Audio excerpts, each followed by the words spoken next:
নিশ্চিত করতে পারে। শুধুমাত্র শহর পরিবর্তন করলেই ন্যায় বিচার নিশ্চিত হয় না, শুধুমাত্র বিল্ডিং পরিবর্তন করলে ন্যায় বিচার নিশ্চিত হয় না। ন্যায় বিচার নিশ্চিত করার জন্য যে বিষয়গুলো আছে সেগুলোই আপনাদের মাথায় নাই। আপনারা জনগণের ঘাড় যদি বিচার পৌঁছাইতে চান, সর্বপ্রথম আমার এক ভাই বলেছেন পিজি হসপিটালকে নিয়ে যান, প্রত্যেক বিভাগীয় শহরে স্বাস্থ্য সেবা নিশ্চিত করেন।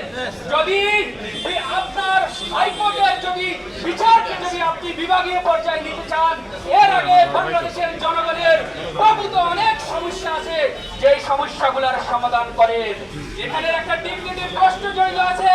সংবিধানকে অবজ্ঞা করে, সংবিধানকে ছুঁড়ে ফেলে দিয়ে, সংবিধানকে কেটে ছেড়ে আপনি হাইকোর্টকে বিভাগীয় পর্যায়ে নিয়ে যাবেন, সেটা বাংলাদেশের সুপ্রিম কোর্টের আইনজীবী সমাজ কখনো মেনে নেবে না।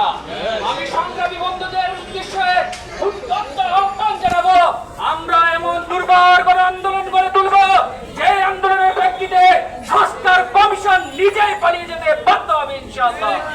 আমরা চাই আপনারা আপনাদের জুরিডিকশনের ভিতরে থাকেন, আপনারা যে কাজ করবেন সেই কাজ যেন জনগণের আকাঙ্ক্ষার প্রতিফলন ঘটে। আপনারা এখন যেই সংস্কার করার জন্য এই প্রতিদিন বৈঠক করতেছেন, এই সংস্কারগুলোর চেয়ে কি ফলাফল জনগণের সামনে সেটাই উপস্থাপন করেন। পরিশেষে বলবো, সুপ্রিম কোর্টের অ্যাপিলেট ডিভিশনের এবং হাইকোর্ট ডিভিশনের একটা সুপ্রিম কোর্টের দুটো অংশ মাত্র, যেই দুটো অংশ একত্রিত হয়ে থাকবে এবং ন্যায় বিচার নিশ্চিত করবে। আপনাদের